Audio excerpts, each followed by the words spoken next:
3 of the 35th America's Cup, and it was time for a few reality checks. After their dramatic collision, the British returned to the racecourse, but so did their pre-competition form. They lost in resounding style twice. The Kiwis looked invincible, but the defenders did not. The Americans suffering their first defeat at the hands of Artemis Racing. But the Swedes didn't get it all their own way either, losing in the upset of the competition so far to Groupama Team France. And with the Japanese team losing both of their races, it really is anyone's game as we go into day 4. Hello and welcome to beautiful Bermuda, this idyllic scene, the setting for another thrilling instalment of sporting excellence as we build to the 35th America's Cup, featuring the best sailors in the world. I'm Alistair Eakin alongside Ken Reid, veteran America's Cup skipper and president of North Sails. This iconic event has got off to a flying start. And after the jumbo schedule of the weekend, 3 more races today. The French in action twice, looking to steal a march on Ben Ainsley's British crew in the opener. No USA in action today. So the standings look a little bit like this. The defenders, the Americans, sitting on top of the heap, having won 4 races. The British up there on 3 points, but only 1 win. 2 of those points coming from the World Series victory. The Kiwis nestled alongside them. The Swedes not pulling out their best yet. And Japan and France needing to hit the accelerator. The weather today, breezier than yesterday, winds of up to 16 knots, so we can expect some high-speed foiling, wonderful sunshine as well, bathing the Great Sound, so the spectators really could not ask for more. First up, race number 13 of the Louis Vuitton America's Cup qualifiers. It's featuring Sir Ben Ainsley's British crew against Franck Camas and the French. The British readying themselves for another day at the office. They've had a busy time of it out here, crashing into the Japanese and then losing 2 races by big margins yesterday. But the juices are flowing today, and Ainsley's relishing the history of this particular contest. Well, it's definitely a bit of a grudge match between 2 great sailing nations. You think of our maritime history, so I think it's going to be fantastic. You know, Groupama Team France had a great race yesterday. You know, they've shown if they get it together, they can be really competitive. Breeze is up a little bit today, so it'll be interesting to see how the 2 boats compare. But, you know, we're expecting a tough fight, and nothing other than, you know, the perfect race is going to win it for us. For Land Rover BAR, it's crunch time. 3 teams racing today with only 1 win. But for the Brits, there's a bit of solace knowing that they have 2 additional points as carryover from the winning America's Cup World Series. After a disappointing 2-loss day yesterday, it's time to turn the tide and regroup and try to build a bit of momentum needed to finish off the rest of this double round robin in style. And after losing their first 2 races, the French registered their first win yesterday, springing a big surprise on the fancied Swedes. It was an emotional and vital victory, as Franck Camas explains. Yeah, it's sure. Yesterday was a good day for us. Today is a different day with a different wind and a different competitor against us. But yeah, it's already good to have a win behind us. And yeah, against the British, the first time for us. They fight very well in the pre-start, and I think they improve a lot in the straight line speed also. So should be a tough race. Groupama Team France, and what can we say other than wow, a huge win yesterday against front-runner Artemis Racing has brought a whole lot of new hope and a bit of hop in the step of skipper Franck Camas. Certainly, during the America's Cup World Series events, France has the tendency to excel in lighter winds. But will the building breeze today send France back toward its unstable performance? So a great day in store. We're almost ready for battle to commence. And Ken, time for you to talk us through the course. Well, welcome back to Great Sound of Bermuda, the perfect amphitheater for the modern-day America's Cup. The L-shaped race course features a 2-minute start sequence followed by the critical high-speed blast reach to Mark 1. Throw in 5 quick legs with and against the prevailing southwesterly breeze, and a final dash to the finish only 200 meters from the America's Cup village.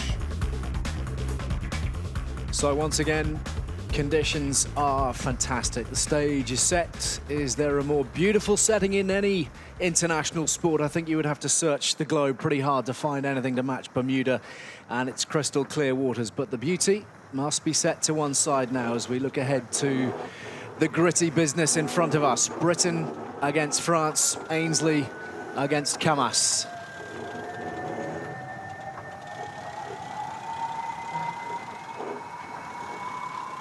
Great Britain then with port entry. They get to enter the starting box 10 seconds ahead of their opponents this time. And we can check in for the first time today with Christian Camp, part of the Swedish crew on Artemis Racing and out on the water for us today. Christian, just talk us through conditions quickly out there if you would, and exactly what you're expecting to see between these two. Yeah, thanks, Ali. I'm expecting a bit of fireworks here. Obviously, as you said, quite a different day. 14 to 17 knots, gusting up to 20 at times. Really shifty up here in the start box. Could see some big right shifts up here with the puffs. One of the things in the pre-start here, you obviously got a very experienced racer, match racer in Ben Ainsley, against a slightly less experienced match racer in Frank Kamas. But it'll be about managing your time in the start box and making the right decisions at the right time up here. Thanks very much, Christian. We're going to check in with you through the course of the afternoon, so it's great to have you out there bringing us all the latest from the water itself. So important to get a read on the conditions out there. And the pre-start is looking fast and furious as it is. Okay, racing here. We're killing it, Jello. 20.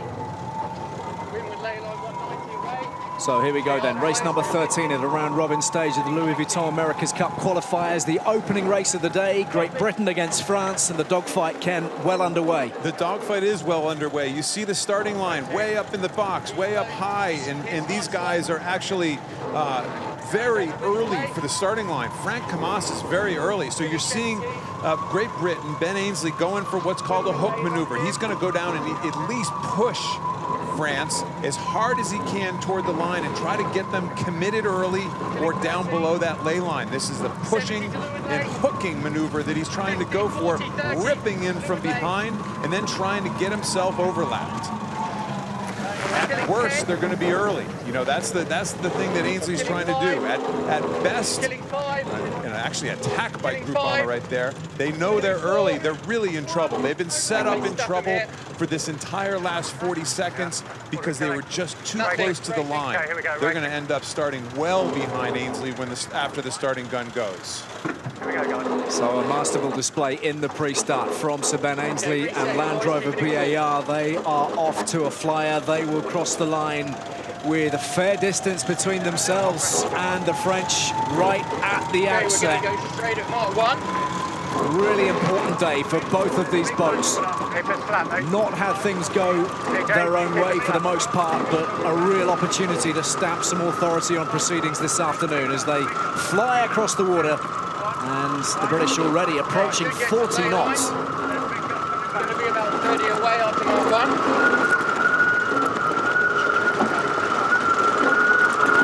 Ainsley certainly just, he kind of picked on a tough move by Frank Kamas.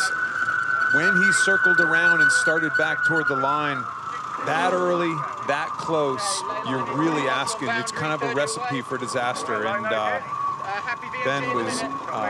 he was not merciful in his approach. I'm not sure Ben has ever been merciful in his approach on the water. No. Maybe in his private life, I hope so for his sake, but certainly when it comes to the sailing, it is a ruthless streak that he possesses, and he is making it count here this afternoon. The French already playing catch-up in a fairly sizable fashion. What we're looking at here with the French now is stability. They showed much better stability yesterday on the foils during their maneuvers in the lighter conditions. That could have been a different set of foils. It could be technique. It could be software within the boat. This is a telling sign right now. Not a bad jibe, not perfect, but not a bad jibe, foil to foil. I got to tell you, they do look more stable out there right now, but it's early times in this race. Tremendous speed right from the outset from the British crew. Have trouble, so let's go straight. And the grinders hard at work, of course, yet again, as they try to generate all the hydraulic power for the rest of this boat to be shifted. But the British are screaming around the course, and they round gate 2 and head upwind for the first time in the race. Look very sharp so far, very comfortable, stable. It's easy for us to say here in the booth, you know, it's blowing hard. It's blowing 16, 17 knots right now. The instability of Groupama comes back, but they bail out of it pretty quickly. The key there is to not get really slow and have to do that big speed build after it's fat. They decided not to do a split at that bottom mark, so they're going to kind of try to keep it close here in the early parts of this race, and see what happens. See if Ainsley makes a mistake. Okay, lock it in here, boys. Copy. What's he doing, Giles? Giles, what's he doing? He's tacking on our hip. Okay, so what mode do you want? Normal mode? Just ever so slightly high, but not much, please. Copy. Too high at the moment.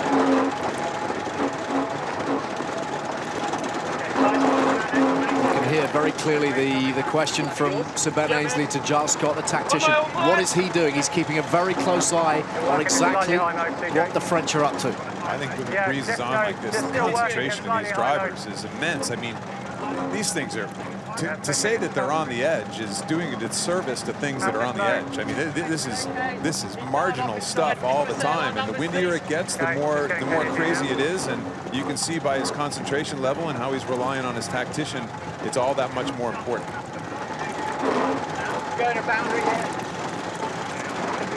This is the elusive flight time that we've talked about. Some of the teams think that boats will go around the race course with the boat in the air 100% of the time. That's no splashdown whatsoever. It's amazing to think that Frank Camas has been in the air for 94% of the time and he's losing. You know, so 100%. Let's see. We haven't seen 100% yet. Let's see if the Brits can pull it off. BMGs, please. Right, next. I tell you, the French are not. They're not going slow, and they're not falling behind like we saw in those first couple races. Yeah, copy. BMGs. Numbers. Crossing not too far away, the French. They're one tack ahead. Ben Ainsley is. He will be on starboard coming back again. But I think the big call is that the French aren't going away here, Ali. Okay, give tap on the bow.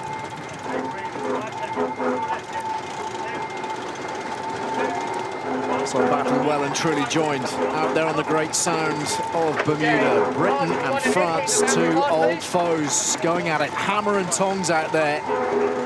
Such a long history and tradition of maritime duels between these two. This, the modern day version of it, and plenty in the grandstand relishing the contest. Christian, for those of us looking at screens and looking at the water from the distance, give us a little idea of how shifty it is out there on the water and how that might come into play. Yeah, Ken, it is shifty. You see the French now, they're about to dip BAR, and they've obviously made a good gain. They made the first bit of that gain on the early starboard. They just had a little more pressure and stayed inside, and they've made another little gain on that port tack here, so they're within striking distance now. The French are clearly, they've made some major changes here. From day number one of the competition to how they're sailing the boat now, it is literally night and day. So very impressive from the French group, never say die attitude. And you saw a little, what's called a dial down from Ben Ainsley there. He was the right-of-way boat, and he tried to make it as uncomfortable as possible for the French to dip behind them there, but no harm, no foul, and off they go. This next cross will be a big one because Groupama is now on starboard tack. Okay, tacking. Just seem to be riding a little higher above the water today, Groupama. Team France just giving themselves perhaps a slightly larger margin for error, and there is nothing in this really as they head to gate 3 and prepare to move downwind again. Can you see him there? Yeah, I've got him. Ainsley says he's got him, which means he's got control. They're likely going to cross. Tacking. Not the smoothest. No, but they're not. They're inside that overlap. They're going to tack. He didn't think he was going to cross. Let's see if Groupama can get around the outside. Ainsley has the inside overlap, but can he get around the outside? Incredible turn of events right there. Thanks all the way.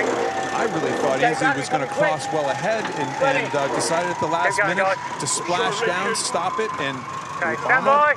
another by. pass. Stand by, Really drive. incredible Okay, turn of driving. events right there.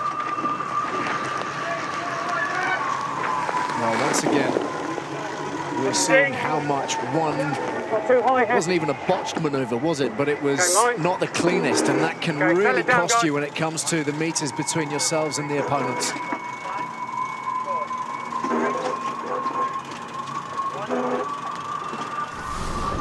Here comes the replay, and this is after the tack. Groupama just kind of loops around the outside. It's whether Ainsley had to tack or not. There's a possibility we can get back a little earlier in the sequence. It's whether Ainsley was going to get across Groupama or if or not. So that was really the big one. There's the tack. You will.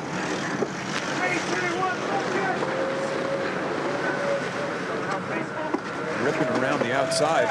Once he breaks the overlap, he can do whatever he wants to do, and Ainsley's kind of left in a little bit of wing wash to try to accelerate and get back going and keep this race close. And it was certainly that. Just the kind of contest that everybody was hoping for on the shoreline today here in Bermuda. Okay, steady up, steady up. Wonderful conditions. Okay, Just driving. another fine sight, isn't it, as we see them tearing across the top of the water. This will be a setup between Giles Scott and Ben Ainsley coming into this mark and trying to set up so they can split and go in the opposite direction. It's funny, we heard different terms coming into this leeward gate. We heard the eagle on board the Oracle, whatever the eagle maneuver is. I talked to another group, they call it a Celia. You know, a tough maneuver is a Celia on board the boat for some reason. So we'll see if Ainsley does a split, or, I mean, he's got some pace right now. Can he just get over the top and not even have to create that split? Yeah, he's really picking up some speed now, up to 40 knots. So Ben Ainsley and Land Rover BAR just chasing down the French. Shall we split? We've got room here, stand by drive. Proper drag race at the moment. Proper drag race. Here we go, driving. He will create that split. Groupama will go straight in. Ainsley will cut across to this side. Not his best jibe with that leeward hull in the water. Not his best jibe, not the cleanest of turns from Groupama Team France either. So, again, neck and neck, level pegging. 26, the low line, the boundary. Yeah, keep it calm, John. Such a balancing act, isn't it? Trying to make sure that Ready to hit everything is in the right position to the point where the hulls are well clear of the water. Tracking.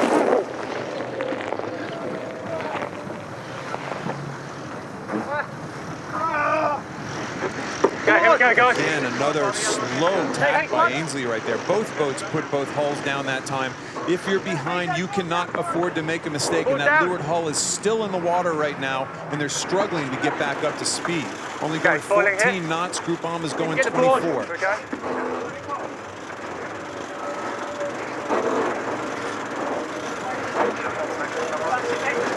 Come on, guys. Big disparity in pace currently, and the French beginning to open up a handy advantage. Again, they just that one mistake, and we keep bringing this up throughout all the races so far. That one mistake can cost hundreds of meters of distance, and just one bad tack by Land Rover BAR right there, and all of a sudden things are very different on the race course. Leave the extension. So the French turning the tables very effectively at the moment against Land Rover BAR and Sir Ben Ainsley, who's being asked some pretty serious questions as we approach the last couple of legs of the race. Frank Camas and his crew really resilient, having suffered a pretty terrible opening day of racing here on the Great Sound. Okay.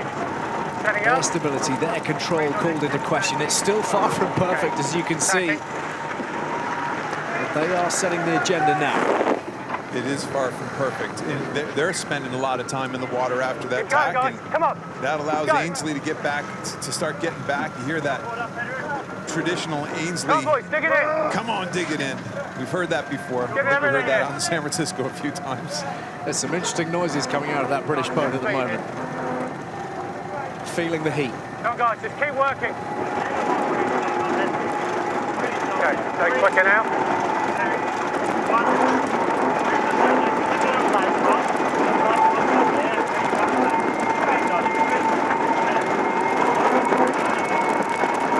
Study of concentration. Picture of defiance. Ben Ainsley never knows when he's beaten. He won't be giving this up in a hurry. Get the locked in again. Just one victory to their name so far. The British crew having lost out to Japan, to the USA, to New Zealand. Come on. Come on, 16. Okay, tacking.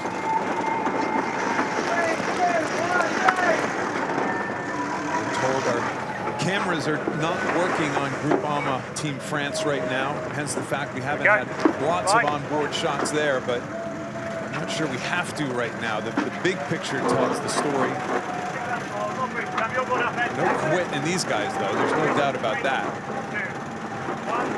Quite a sizable lead being built up here by the French. Ken, what needs to happen from a British perspective to try and overhaul them from here? Because time's running out. Yeah, that white boat needs to make a mistake. I mean, nothing. There's big wind shifts, as Christian reported out there, but as you kind of get down into the end of the funnel, which is getting down towards the top of the race course, there's not much you can do unless the other guy makes a big mistake. And Groupama appears to be not only stretching their lead, but on ley line into this gate, and they just got to bear away and keep it simple going down this last run. Wow. I don't think anybody saw this coming. Well, they are proving something of a surprise package here in Bermuda. Groupama Team France still flying across the top of the water and heading downwind for the final time in the race, and they are plunging into the water. The nosedive is not a good look, but they have a pretty hefty lead at this point. Yeah, they got too high coming out of that mark. We've seen the British team do that on occasion as well. A lot of times people think the big crash down, that splash, that plunge is because the boat gets too low. It actually is just the opposite. The boat gets too high, it loses control, the foil cavitates, and it very rapidly plunges down, giving a quick early afternoon shower to the troops.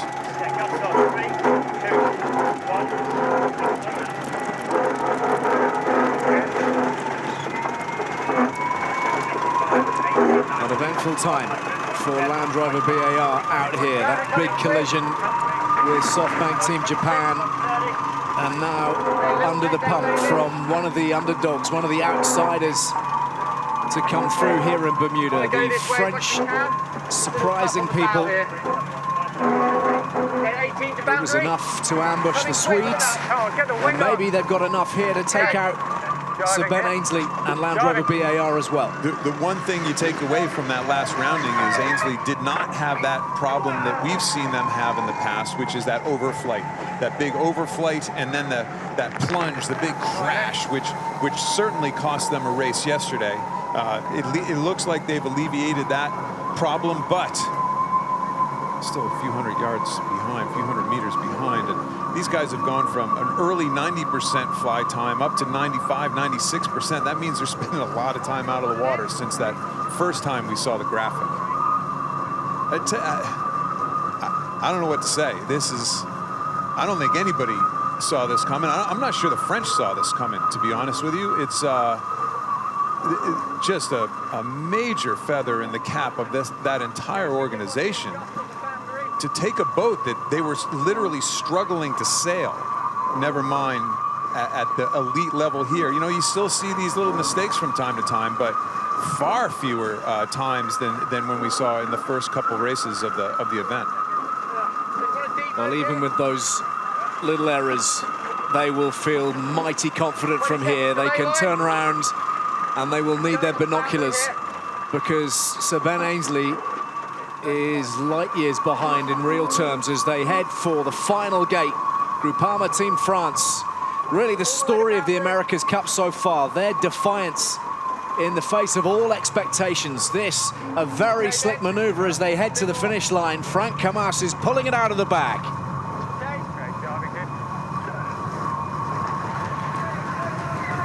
ripping across great sound right now with one quick little reach to the finish. Again, with the finish line for those people here at the dockyard, it's literally probably a good solid pitching wedge from the front porch.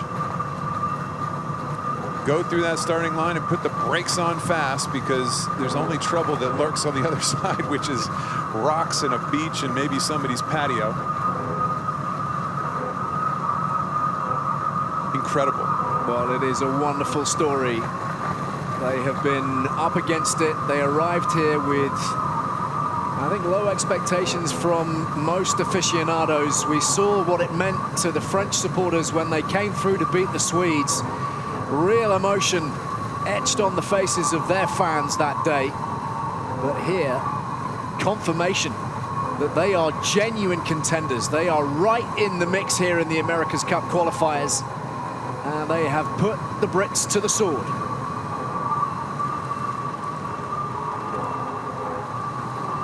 This is another look in the mirror moment for the Brits. You know, with only one win in the whole series, Groupama now with 2. The Japanese with another race to come this afternoon with a chance of getting to 2. Look in the mirror moment, and here these guys come ripping across the finish line. It's a win for Franck Camas and the French team, and not just a win, a tremendous victory that will mean so much in edging out Land Rover BAR. They've taken them to the cleaners here today, and they have told the rest of the fleet that they are here to stay. Big, big victory. Real resilience, had to hang tough at the start, but composed, well drilled, and coming through in flying form. This lot, plenty to think about. Sir Ben Ainslie will not be happy, given the start that he had, given the advantage that he held. He is not accustomed to giving up those kind of leads. Approaching the 50-second mark beyond the French. And ultimately, that is a big setback for the British team here in Bermuda.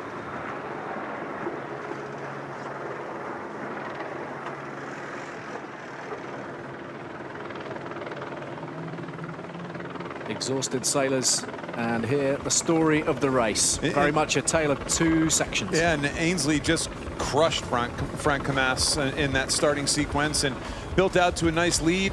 10 seconds, 8 seconds, 10 seconds, 15, building, and then all of a sudden, maybe getting out of phase. They fell off their foils a couple times. The door was open for the French, and the French went bursting through it. That we will go back and look at that top mark, that really pivotal port starboard, and to see if Ainslie could have in fact crossed the French, but he decided not to. And you know what? That one decision cost him the race, and 53-second margin. That's a lot. Those are big numbers, and real disappointment for Sir Ben Ainslie. Let's take a closer look at the action. Here's the key moment. This is the moment, and Ainslie on port. He's the giveaway boat, the burden boat. The French coming across on starboard, and we're thinking, we don't even see them yet. There's no way that he's not going to cross. I'm thinking Ainslie's going to circle around and go right around this mark, but they decide not to. They decide to tack and try to keep the inside on that 3-boat length circle. Perfectly legal maneuver, by the way. They were in that circle first. But Groupama, they can't get the boat up to speed quickly. Groupama stays on their foils and literally goes tearing at 40 knots around the outside of the Brits, and from there on, it's game over. I mean, that was very smoothly done by Franck Camas, and you know, I think Ainslie will go back and they'll look at that and really try to figure out if they could have crossed. If they could have crossed, it could have been a totally different situation, and obviously very jubilant French team who have really, as you kept saying, defying odds left and right here. Really tremendous win for the French. They're second here in Bermuda, and it's a 4th defeat for Land Rover BAR. And some other numbers for you to get your teeth into here, Ken. Yeah, distance sailed. Obviously, the British sailed. When you sail longer distance and equal speed, or even a little bit slower, that's a recipe for disaster. They did more tacks and jibes. Maneuvers we know are slow. They had a higher maximum speed, but that's kind of gravy. That's not really a big deal. But more maneuvers, longer distance sailed, average speed about the same. Recipe for a loss in a whopping one at that, 53 seconds. So let's go into our boat speeds, and you look early on. In blue is Land Rover BAR. They got some nice gains. On the first downwind leg, they obviously are out to a nice little lead. But here come the French. Here's that big maneuver at the end of this upwind leg. They're getting themselves back in the contest. We move on to the next downwind leg. It's kind of even boats, maybe a little bit of an advantage to BAR. Moving on to the second upwind leg, and here's where the fireworks happened. All of it at the top mark, right here. There's a discrepancy of 20 knots in there. With the French going 20 knots faster at one stage, they just pretty much average each other out for the rest of the race, and on to a dominant 53-second win by the French over Land Rover BAR. So a dramatic start to the racing here on the Great Sound, and there will be great celebrations in the French camp. They've got a busy day today. They're up against the Japanese a little bit later, but race number 14 is the second of the day. Sweden against Japan. It's Nathan Outridge against Dean Barker. And the Swedes searching for their consistent form. 2 good wins against Japan and USA, 2 defeats to less fancied crews in Britain and France. Nathan Outridge is preparing his grinders for another tough day at the office. There's always plenty of work to be done. I think the big difference with the strong winds is maybe the maneuvers will be less, but the loads on the boat go up a lot. The wing load is a lot higher. The load to adjust the foils goes up. So, you know, the boys had a good sleep last night, and they're ready to go today. I think this program in general has the entire sailing world scratching their heads. In the America's Cup World Series, they nearly always either won or came in dead last in every single event. The trend has certainly continued here so far for Artemis. They were upset by France, who were winless at the time. Then they go on to beat undefeated Oracle at the time. I don't know what to expect when these guys start a race, to be honest. Well, the Kiwis are making good headway here. 3 wins from 4. Only the Americans have got the better of them. And helmsman Peter Burling is happy that the quality of the sailors on his team allow them to spread their workload. Really deep sailing team, so we're able to, push through the longer days. Like yesterday, we have 2 races, and we're just really excited about a little bit more breeze today. Obviously, it looks really nice out there behind us today, and it's another kind of wind range that we're seeing all these boats performing in, so we're really excited. Well, for sure, the Kiwis look in very top form so far. There's the obvious, the cyclists pumping the power needed through their hydraulic system, which is a sight that sailing has never really witnessed before. But are there other features that may have even more bearing on speed and boat handling, such as the fact that we hardly even see Glenn Ashby? He's tucked away below the deck, and he's rumored to have full hydraulic wing controls. This could be a bigger advantage than the cycles. Well, a great showdown, this one. 2 crews who will really fancy their chances of ousting the defenders, Oracle Team USA, come the final analysis here in Bermuda at the end of next month. Real chance for one of these crews to make something of a statement now, and in Nathan Outridge and Peter Burling, we have 2 of the very best in the business. Peter Burling looking so cool and composed as he has throughout this regatta so far.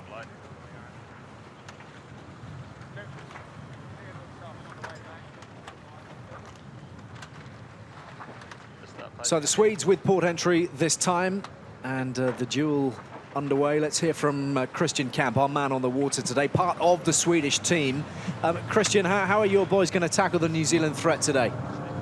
Oh, it's a big one for us. It's the first time we line up in a proper race with these guys. So the guys are pretty excited, and we look forward to a very, very closely fought match. Conditions-wise, what are we thinking weather-wise? What's the wind doing out there? Is it still very shifty, as you were mentioning before? Yeah, very shifty. 10 to 20 degree shifts up, especially up at the top, and still big puffs and lulls. 14 to 20 knots, I think, overall. And we see Nathan Outridge with some ski goggles on. Either it's expecting a little blizzard to blow through, where the water is kind of getting to him. I think, as we talked about before, when you plunge and get fire hosed going 40 knots, it does damage. I could speak to the fact that your eyes and your ears aren't quite what they used to be as you gain in years. Ali? Well, the fire hose is also primed with salt water as well. Fair point. Which is not going to help. Hold on, Jossie.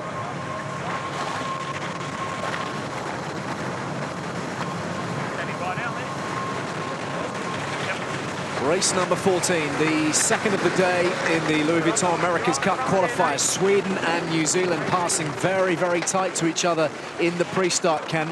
Yeah, setting up similar. I think the way the starting box is shaped, where the land is, what the breeze direction is, for sure, the boat that's first in, and this time the Swedes, are setting up early back to the line again. It'll be very interesting to see if New Zealand dials down and tries that big sweep and that hook maneuver. They have plenty of time left, 30 seconds, and up on the foils, and here they come. Absolutely steaming, aren't they, at 37 knots. 25 seconds to go. They're very close to the line. So this is a tough spot. If they can get a hook underneath and get back up toward the line, Artemis could be early. Let's see if Burling can pull this off and not get too deep in the box.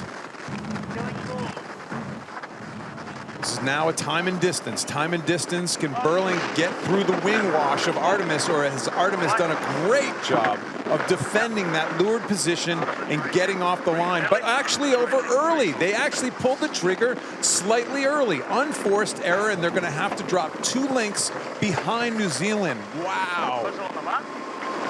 So yesterday it was a penalty for the Kiwis for an early start in their race against the British. This time it's Nathan Outridge who's pulled the trigger just a little bit too soon, fractionally soon. Fractionally soon, and they have to stop and get 2 boat lengths behind Emirates Team New Zealand to shake this penalty off. That is, I think Swedish fans are cringing at this stage. Had the start completely won and just literally pulled the trigger too quick. See them sailing away. They're trying their hardest to slow the boat down to get 2 boat lengths behind. They still haven't done it. They still have that penalty on, so they have to plunge it, and they should shake it now. There it goes. Has to be one of the most frustrating things out there, deliberately slowing your boat down when you know you've stolen a march on your rival. It does not come naturally for any of us, and especially any of these guys. But a big break for Emirates Team New Zealand, who were Burling was boxed out pretty effectively by Outridge in that start. Big break by kind of giving that advantage right back again. Yes, happy there. And as we know, these 2 boats have plenty of speed. They've exhibited that already in the first couple of days of racing out here on the Great Sound. Kiwis with 3 wins. France, Japan and Britain have been seen off. They lost to Oracle Team USA.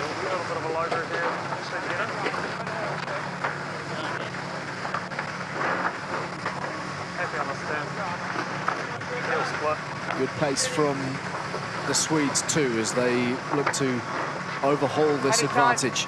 Again, this is a bit of positioning coming into this gate. You're most likely going to see the Swedes jibe onto starboard in order to get a split and go off on the other side of the race course, and there they go on cue. This is where the Kiwis have been so smooth going around these bottom marks with serious pace, never touching the water. They look smooth as we've seen so far on any of the boats on average, and they certainly didn't let us down right there either. A split course then, and off they go in their separate directions. Go, boys. Go, boys. Anytime. So we're going to have another quick look at the start. And this is where the penalty came, of course. The New Zealanders really went down there. What Sweden did very well is they got down, it's called the ley line. They got really deep and kind of pinned New Zealand down. 6 seconds to go, and you see him start to turn toward the line. Don't turn yet, don't turn yet. And oh, over by inches. Now, for us sitting here, it's really difficult to see. But it is absolutely GPS within a couple inches of what the umpires see in the box. So that is not a human eye that's doing that. That's actually done technologically. So we're pretty sure that is very, very accurate. It would have to be, because the margins are so tiny. That was, not to sound like an American, but that was inches. BMG, boys. Good one, forming top right. Now we'll see two different strategies here. On deck, the wing trimmer actually has a winch and a rope in his hand. The wing trimmer, if we get on Emirates Team New Zealand at some stage, is actually sitting below deck, looking to, we don't know what the controls look like, but apparently kind of fiddling around with hydraulic controls all the time and not having that rope and that winch. Turn. Just incredible shots, aren't they? Yeah, not the smoothest, but they're not slow either. They're right on the hunt. Nobody's pulling out. Nobody's dropping back here, as you would expect from these kind of two heavyweights. They don't like it. Artemis going 34 knots upwind. 2 and in That's left. fast. Take it up when you can. Body down. The Swedes making a really good fist of their chase here, While we're down. finding a lot of speed up. One race. Consistently, as we look at those speeds, consistently 2 or 3 knots faster. Now, are their angles as tight as Team New Zealand's? Team New Zealand looked to be struggling going into. That was a very uncharacteristic slow turn. Box in Glenn Ashby's hand right there, down right in this area. It's like he's playing a video game with hydraulic controls. That's twist, that's in and out. That's fascinating. That's the first time we've seen that control box in his hand. He's always down low in the cockpit, and that's how he's controlling not just the in and out of the wing, but the twist, the camber and the actual twist of the wing. Very interesting. And we got a real race on our hands here all of a sudden after that one bad tack by the Kiwis. And the two boats on collision course here as well. 40, 50, 60 knot closing Lay speed line there. coming up. 10 seconds. You do not want to be the meat in that sandwich. 60. Swedes are going quick. They're on average going 30 knots all the time upwind, which is a number that we're not quite used to. Now, Christian Camp, are you used to going 30 knots upwind? Is this a standard number for you guys? Yeah, that's kind of the numbers we've been seeing the last year or so with these efficient foils. So that's pretty standard in this breeze, to be honest. There's obviously, like you said, a bit of angle in it as well. But it's an interesting situation coming up at the top mark now. Artemis dipped last time they met, and they're coming in on starboard now, very similar to the BAR Group Hamar race. It'll be interesting to see what happens up here in this intersection. But below the ley line, and New Zealand got across barely before. Yeah, I think Artemis can wind it up onto ley line if they want to. I see. So they're kind of coming down and trying to play a little possum here going into the top gate. The Kiwis do a nice job of slowing down so they can still make the other side. So that's that was very good strategy for both teams to get around as effectively as possible. Once again, they were barely inches apart from each other as they crossed, and the course split once more, heading downwind to the leeward gate. And this is a fascinating duel yet again after the first race where we saw that ebb and flow between the British and the French, the Swedes and the Kiwis, bringing the same kind of drama, the same kind of tense excitement. The Swedes really tried to set up the Kiwis going into that mark, and the Kiwis did not fall for it. Yes, they came out behind, but the Swedes were trying to kill them at that stage. They were trying to put the kill on them, and the Kiwis didn't fall for it and stayed close in the race. But I'll tell you what, the Swedes are showing serious pace. 37 knots to 33 for the Kiwis. I think that's why Only you just need one ski and in right goggles, here, maybe, okay? if you're just going 40 knots around the race course all the time. Stop your eyeballs popping out. Oh my gosh. Well, it was instructing, wasn't it, to hear Nathan Aldridge talking ahead of today about the fact that they've not been happy with their performance. Yes, they did a great job in seeing off the Americans and they beat Japan, but losing to Great Britain and France, two relative underdogs, they were not impressed with that, and they had a lot to put Coming straight. quick. There is no shortage of motivation. Not much in it. The Kiwis are not going slow right now. They seem to have kicked into overdrive up in that high 30s. That seems to be the number downwind. Fast, mate. Not a great job by the Swedes. Oh, you see how these things are becoming incredibly costly. And look at that. From 50 meters behind to 100 ahead on one bad job. Another potential pass. It's going to be closer than the 100 looks right now. Those starboard tack Swedes coming across and closing the distance very quickly on Emirates Team New Zealand, who is likely laying the gate. If they can get across, huge advantage to Emirates Team New Zealand. Boys, pedal faster, we got to get across. Try to come down at best BMD point. Both of them bearing down as low as they can and just getting across the Kiwis. Pivotal moment in this race. Well, this is match racing just as we like it, isn't it? As they turn to head upwind for the final time. These two really locked in battle. There is nothing between them. Dead even heat. Fingernails being bitten. With 3 passes so far in this race.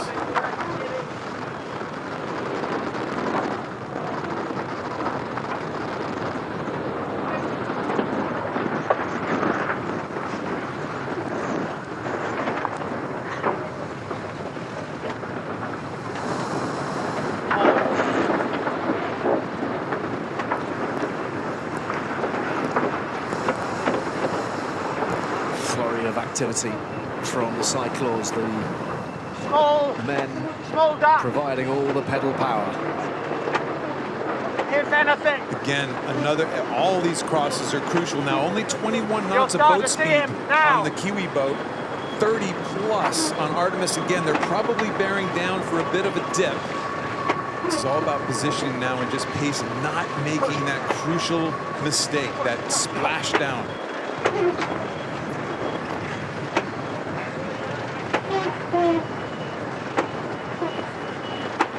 Okay, coming quite quick here. Artemis is quick. Artemis is quick. They're consistently 4 knots faster or so than the Kiwis here going upwind. Downwind, pretty even boats, but upwind, Artemis is fast. And aside from what happens in this race, Ken, over the longer term, over potentially the Challenger playoffs and heading into the match itself, how much of that will be a concern to the Kiwis? Well, not just the Kiwis, everybody. Listen, you can't imagine how much studying is happening of all this tape and all this video and all these numbers from all the teams. And if you're a team competing to try to go win the America's Cup and you see another team going 30, 31 knots upwind. Wow. Dial it hard. We got a high bar all of a sudden. And we got a dial down here on Artemis. They're going to force the Kiwis to do a radical turn down. Here we go, closing speed of 65 knots. Coming up on boundary. Anytime. Well, you've used the phrase on a few occasions, haven't you, Ken, out here? Hand-to-hand combat, and that is just what it is out there on the water. Who would have thought in our lifetime we'd ever see aggressive maneuvers like that? Yet another lead change. Huge bear away.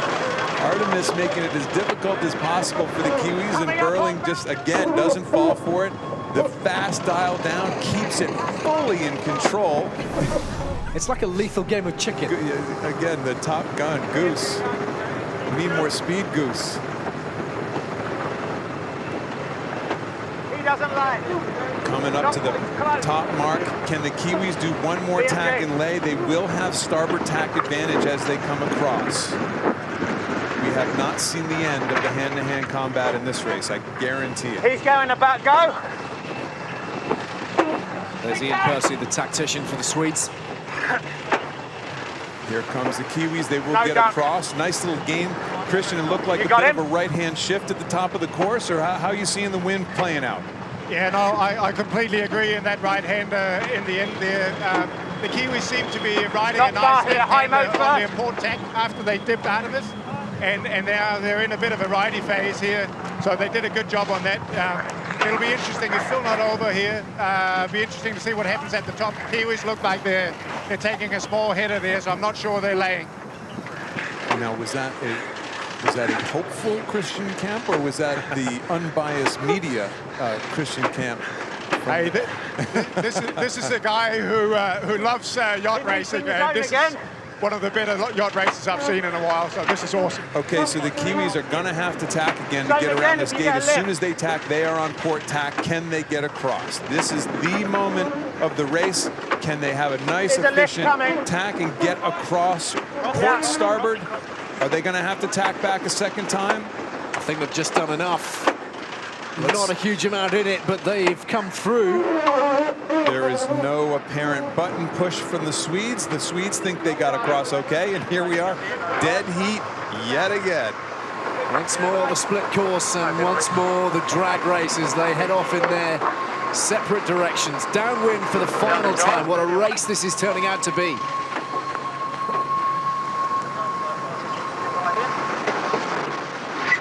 Relentless workload for the grinders. And when they're not grinding, they are charging across the platform and attending to other duties and decisions all the time, as well as the jibe from Emirates Team New Zealand puts them once again on track to get up close and personal with the Swedes. Little bit of a gain. It looks like a little darker water out on the Swede side of the race course there. Listen, that could be a lucky break. That can be a good timing, good opportunity, or it could be just smart sailing. They were kind of set up by that top gate. Who was going to go to what side of the race course? We've had 8 passes so far in this race. Do you think?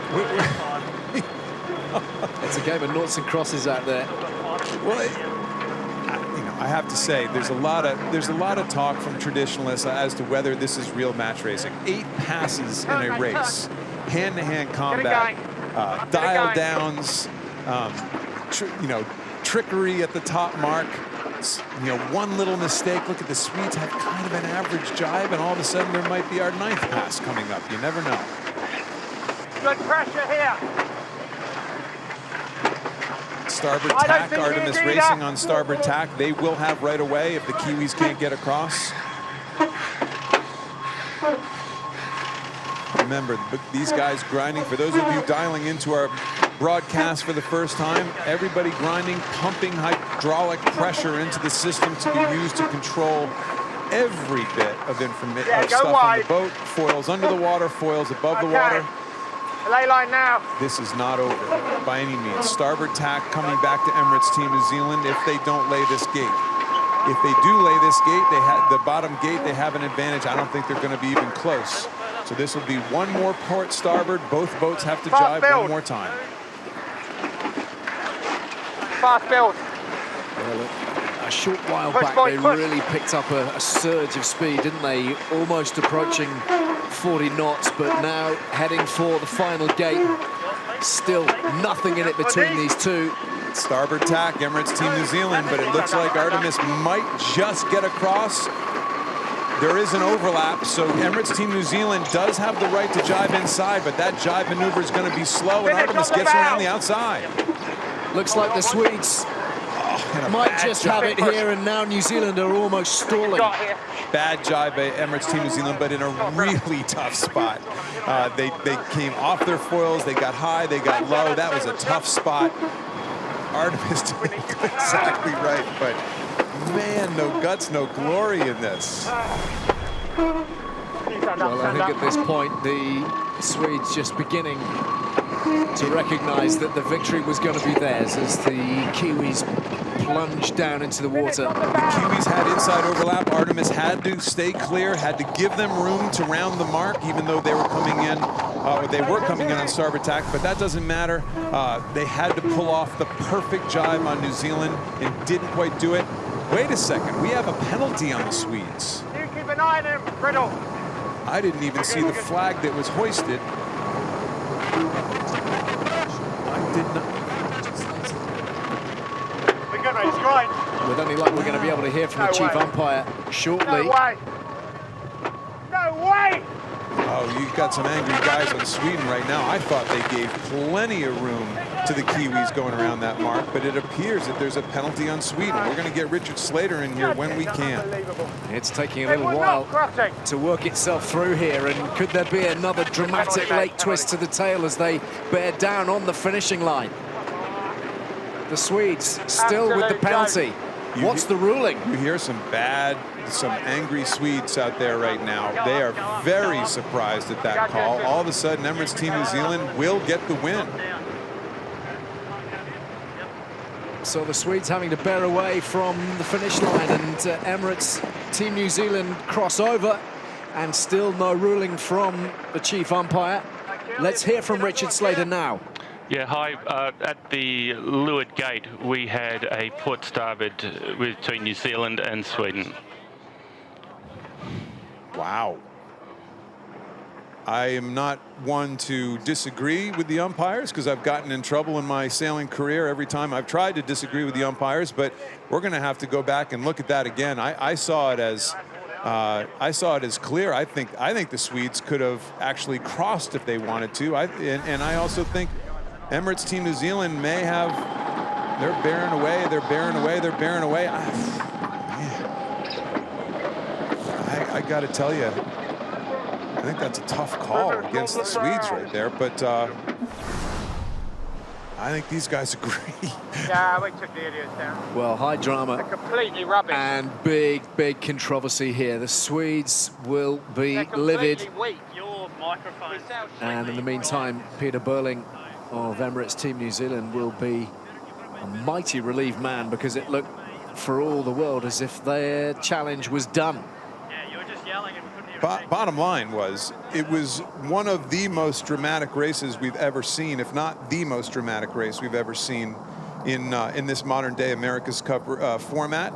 And I guess if you're going to see a race that's that dramatic with so many passes, it has to end in a completely bizarre fashion, and that was pretty darn bizarre. It was a ruling that certainly the Swedes didn't see coming. Obviously Emirates Team New Zealand must have pushed the button and flagged them, so that was, a lot of times that's a bit of a last-minute desperation, but they got the call. They got the call that they were looking for, and New Zealand goes on to win the race because the Swedes had a penalty still. They had not burned off their penalty. So there is confirmation of the way it all turned out. New Zealand with the early start, and then the Swedes coming right back in. But my goodness, so many crosses and nothing between the two.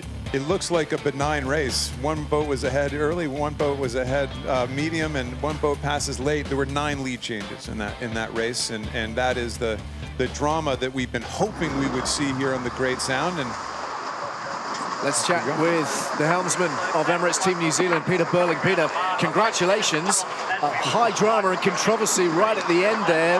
By your reckoning, they didn't allow you enough space at that last gate? Yeah, well, I think of our last roundings, anything to go by it, we were just turning the boat as hard as we could, and I think we're pretty lucky not to end up on our side. And these boats, when you're coming in at 40 knots, you need a little bit more room than that. And we were kind of really glad we managed to work our way back into it down that last run after a few kind of little handling errors and a few hard shifts. But I think both teams started a great race, and we're just fortunate to come away with it at the end. So Peter, I think we counted 9 lead changes in that race. Have you ever sailed in a race like that? Oh yeah, all the time. And I think for us, that's part of it. That's what we're here to do, is have great racing like that. And that's exactly how you learn, how you get better, and we're just really happy to walk away with the win. Terrific. Well, great job, Peter, and thanks very much. And yeah, we'll see you out here tomorrow. Okay. Thanks, mate.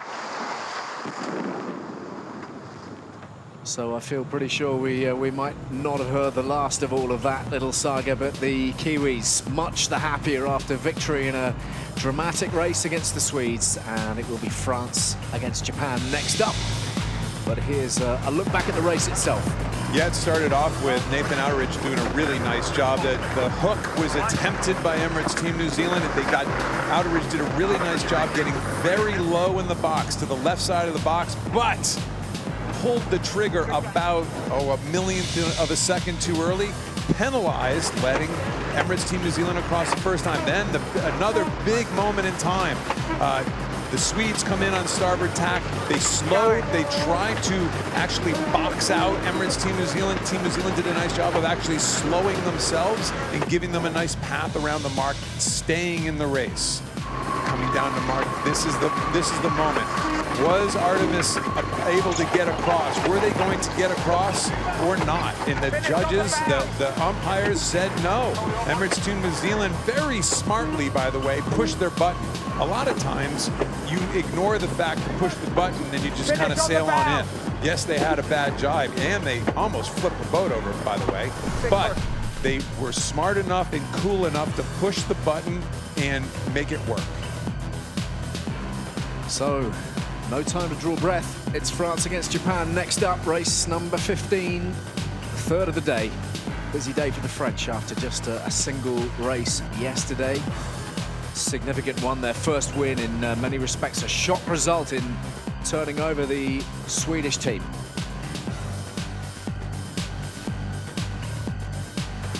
Groupama is on a high. They have just come out and won another race reasonably unexpectedly, but I think they're starting to believe on this team. They have a veteran group. They have a skipper who has come back before on all kinds of different stages. 2 wins now in the books for these guys, and Japan only has 1. All of a sudden, these guys are starting to believe.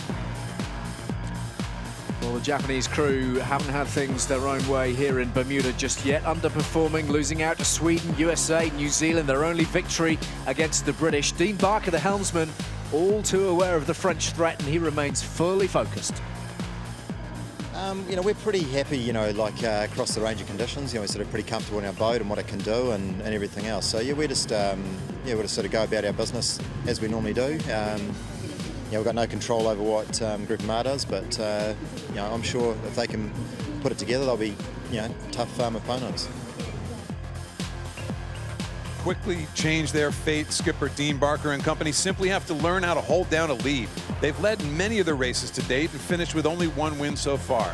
This race against the French, who now have 2 wins, is really critical as one team is going home after 5 more days of sailing, eliminated from this America's Cup. Extra pressure? Well, stay tuned. So the French in their second race of the day, starting of course in fine style with the win over Great Britain in the opener. Frank Camas leading the charge, and the Japanese really needing to crank up their challenge because the qualifiers, even at this early stage, rather in danger of passing them by. These two began the day at the bottom of the overall standings. Camas against Barker, a couple of guys needing results.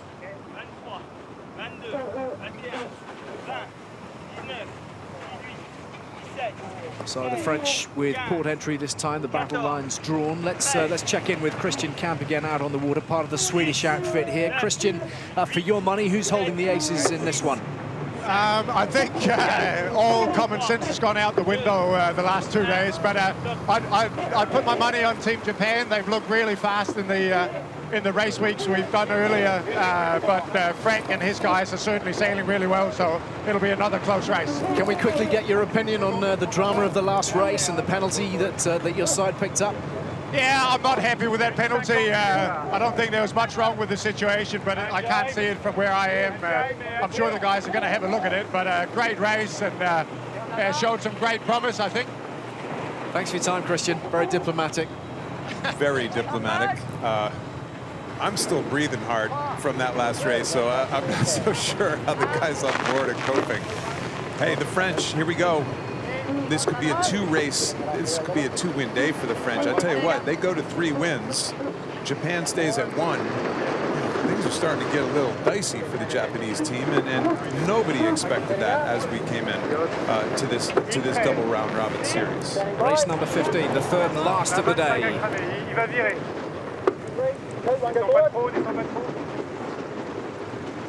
So the third race of the day in the Louis Vuitton America's Cup qualifiers, the pre-start underway, and in the entry box, Ken, sort of time when we start to look and just see who's winning that game of cat and mouse. Here's where he decides whether he wants to pull the cord and go for that hook. If you're Dean Barker on the Japanese, if he wants to do that big loop down and try to close the distance, or if he wants to what Duke called a gap move and try to keep as much distance between the two boats as possible and kind of clear his runway to have a better angle down to the first reach mark. And it looks like the latter option. It does look like the latter. Still a lot of time left, though. 22 seconds to go, but if you're Dean Barker, you still have the ability. You can loop down behind. You can do all kinds of different things right now. What you don't want to do is get pinned out up by this end. He doesn't want to get pinned out at that end and forced above the line. He thinks he's going to be okay, and it's now just time and distance. So the start line approaching, no danger of penalties for either of these two as SoftBank Team Japan and Groupama Team France fly over the start and get straight up on the foils, moving at pace right from the word go. That was an experienced start by Dean Barker. That was him using his experience, understanding the start box, understanding his boat, nailing the starting line and going, I think he was going 7 knots faster over the line when they hit it. So that was very well done by Dean Barker and the Japanese crew. So the opening reach drawing to a conclusion. Round the first mark they go, and the Japanese setting the pace, the French tucked in behind, but of course we don't have to cast our minds back all that far to remember how they reeled in the British in the opening race of the day. Now, we saw this in the first race of the day when the French were pretty far behind after the one leg. But unlike the first day, the French performance was very consistent. They were much more consistent on their foils, and they just kept it close enough that when the other team made one mistake, and in the first race today that was BAR, they were there to pounce. So it looks like they're trying the same strategy again, and they do, again, look much more stable on the foils. A little bit early to be gauging the flight time of these two in only the second leg of 7, but goes without saying. The more time they can spend with those hulls out of the water, the better for their challenge.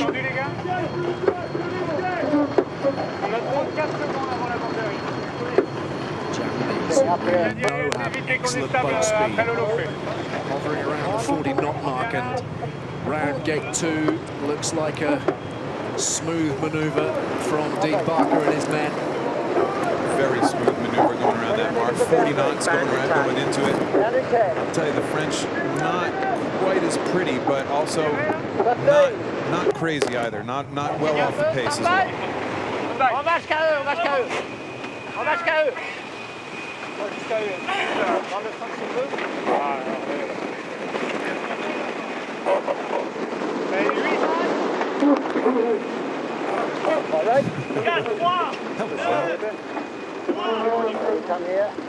So much to enjoy from the shore. Racing of the highest caliber, of course, but America's Cup Village in full swing. A whole heap of entertainment out there to keep everybody entertained and amused. The action is red hot, has been this afternoon. Splash down by France right there, and going from 50, 60 meters to 150 in no time, just on a not a perfect tack, that's for sure. But so the Japanese, having beaten the British, lost to the Swedes, to the Kiwis, to the Americans. Boat speed good, but they've had these leads which they've surrendered in the past, and they will have to be wary. you know they've talked about it. You know they know it. Whether they read the press or go online is probably yet to be seen, or hopefully they don't. Hopefully they're keeping to themselves and they're sorting their own stuff out. But there's no doubt that keeping the lead has been the Achilles heel of the Japanese team so far. But they look pretty solid as we speak. And in control. I mean, by not splitting at that leeward gate, the French kind of set themselves up right now to really just kind of fall in line. Now, maybe they're saying, we got to learn how to walk before we can run. We don't want to try to do too much. Japanese are in control at this stage. There's no doubt about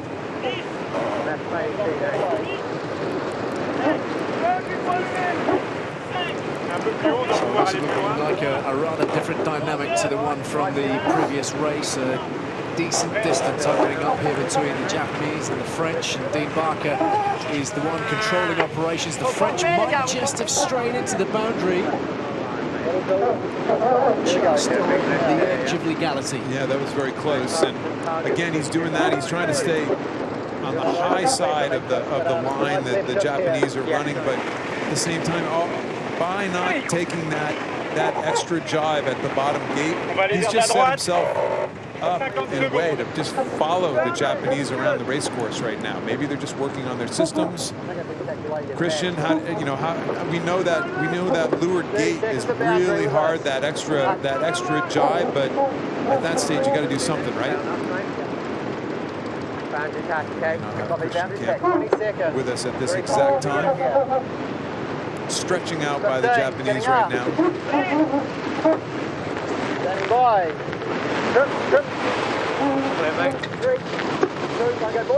Let's not forget, this boat was fairly seriously damaged in the opening day of racing with the British collision. That wheel of Dean Barker's took a good old pounding, and it required plenty of hard work overnight from those on shore. Now, we have not seen 100% fly time around the race course so far in this series. Supposedly we have heard rumors that a couple boats have done it in practice racing sessions, but we haven't seen it yet. So let's see if these guys can pull off that elusive unicorn of sailing. Looking in good shape at the moment as they round gate 3. Both hulls well clear. I'm rooting for it. 15 seconds. It's just one of those moments we're keen to see across the course of the America's Cup in totality in these next few weeks. That, and potentially, given a slightly stiffer breeze than we've got today, the possibility of the 50 knot mark being broken at some point.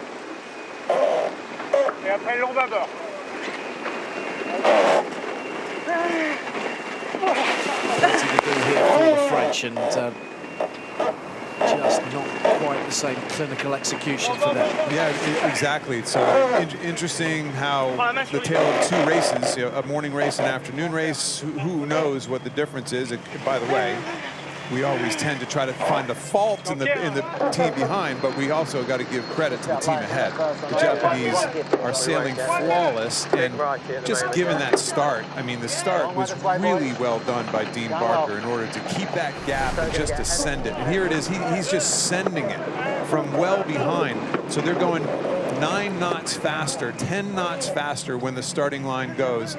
That is purely experience. And for this guy, it was so far at least, it was game over right there from the start. So much experience to call upon Dean Barker, of course.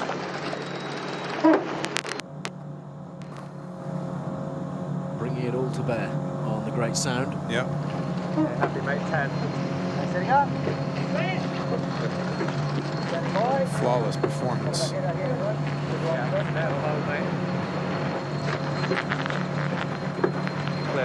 Great. Turn, one, get board. Come on, you guys, keep it out of the water. Keep it out of the water. There we go. Well, where's the measuring stick? Yeah, I'm not so sure. I mean, we're tough judges, and I'm not so sure. Kick at me, mate. Comms on the radio, Gerard. It was as close as they've come. What's that? You are a stickler, Going Ken, we know straight in, that. right, okay. Hey, We'll be at boundary before he gets to the mark. it's all easy when you're sitting in a nice comfy chair behind a plate of glass, watching guys huff and puff around the race course. Upwind for the last time for SoftBank Team Japan. Another smooth operation. Not long here, Dino. Everything working nicely in unison, in tandem. Communication system's good. Calm presence at the helm. It's a solid team. That's why it's been kind of shocking for everybody that they only have one win to date, but it looks like that's about to change. And they will come out of the day tied with Groupama Team France, and there's a splashdown. Groupama Team France likely will be tied with them 2-2 at the end of the day, barring a disaster, and there it goes. The 100% still stands. Unicorn gallops over the horizon.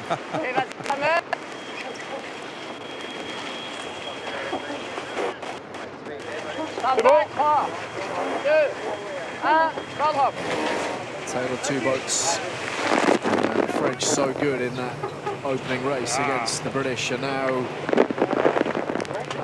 resembling a rather different outfit with these manoeuvres lacking in precision. Incredible how one race can be so different from the other, but I think that's kind of in the stage that the Groupama team's at right now. They're learning every day, every moment they're learning. Wouldn't be surprised to see them out sailing more this afternoon. It all doesn't come easy. There are some struggles to go along with their incredible couple victories so far.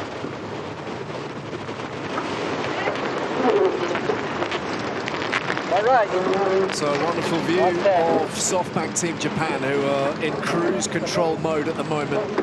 They've got this race by the scruff of the neck. They've got the French just where they want them, and Dean Barker is no doubt enjoying the ride at this point. Very cool view of the twist of the wing and the interaction between the headsail, the very small headsail. This is the first time in the history of the America's Cup that all the headsails on these boats are identical. They're all one design. You have a choice of 3 different size jibs. This is, in essence, the medium size jib, the small sail up front. But for the first time ever, they're given a set of headsails, and that is it. You get to choose your size every day, but the actual design, profile, shape is completely one design from team to team.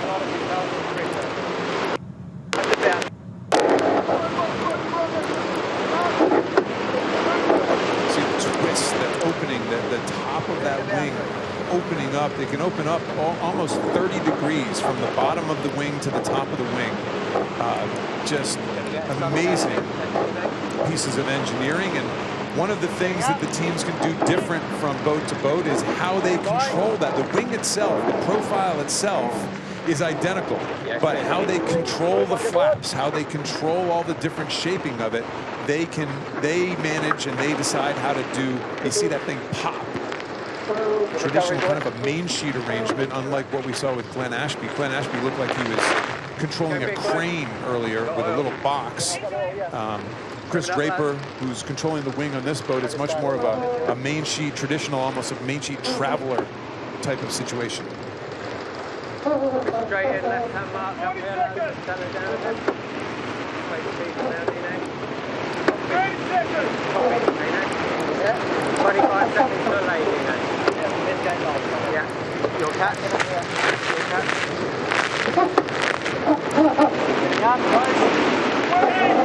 Pretty much a constant dialogue on board the Japanese boat as they head for gate 5 and one final downwind leg before the finish.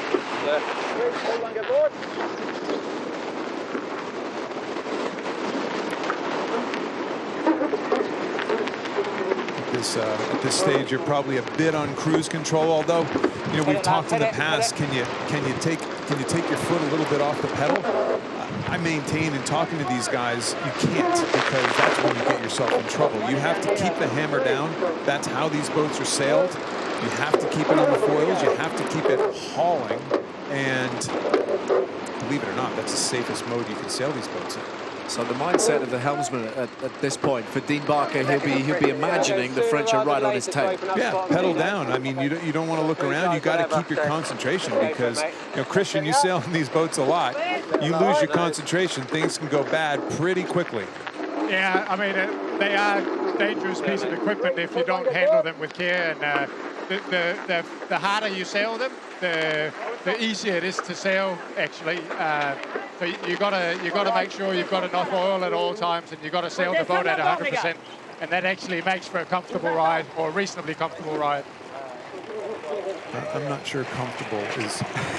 that shows how warped these guys have gotten who have sailed these boats every day. For us looking at this, for anybody looking at this, they're saying comfort is not one of the words I would be using. I don't think it's uppermost in the grinders' minds just at this moment. Probably looking forward to a little bit of comfort later on, but as the French labour really labouring up towards that gate at 16, 17 knots, the Japanese are screaming at 36 knots.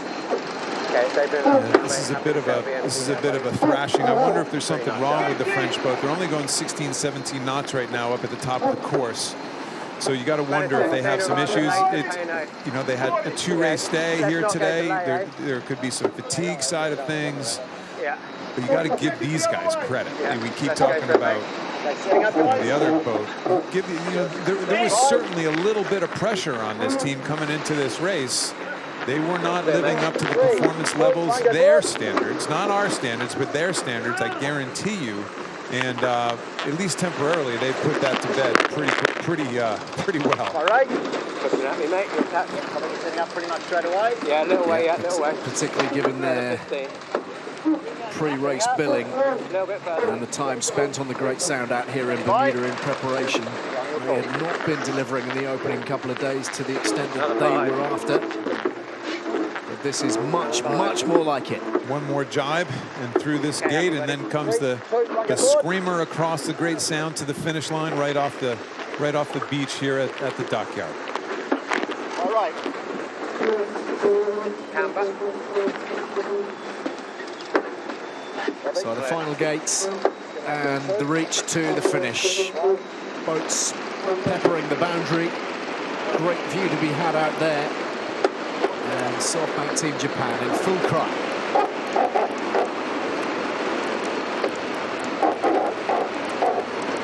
This is going to be a big number. Something the French, it's kind of a shame in a way because they were on such a high at the beginning of the day after that victory over Land Rover BAR, the Brits, that it's kind of a shame they have to end their day like this because, man, that was a big victory this morning, but we can see there's still a consistency issue with the French. They remain in the picture though. No question about that. Faltering challenge of Land Rover BAR. Talking about keeping our foot on the pedal. I'm looking at another screen right now. We don't see it on the TV show, but they're going 43 knots. So we're down to 39, so they've taken their foot off the pedal. Well, they know that the tape is stretched out in front of them now, and this finishing straight is a chance for them to cruise to victory. Never won the America's Cup. Japanese challenge looks to be heading in the right direction this time around.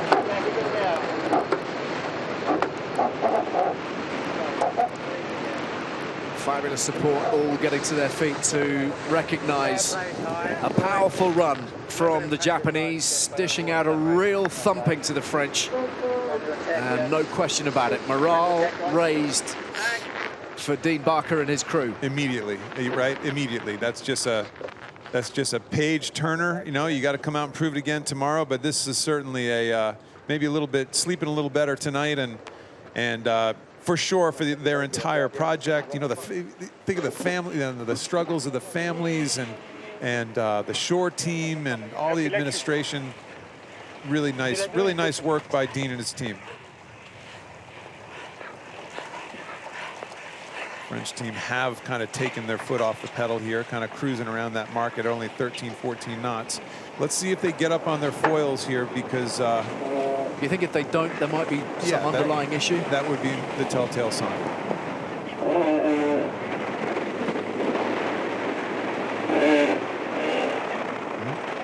They're up on their foils. Clearly not a very pleased Frank Camas right now, but they're up on their foils going 30 knots anyway. So experiencing the full range of emotions today, these French crew. Yep, exactly. Exhilaration after that opening race. And the way, not just the victory, but the manner of it against the British. And now a long, long way behind the Japanese. That's sport. That's sport, and you know, they're up to pace, so hopefully, you know, we were clearly speculating when they were struggling, keeping the holes in the water for a pretty inordinate amount of time, a few times during this race. They seem to be up and rolling just fine, and you know, hopefully the boat's in one piece and they live to fight another day.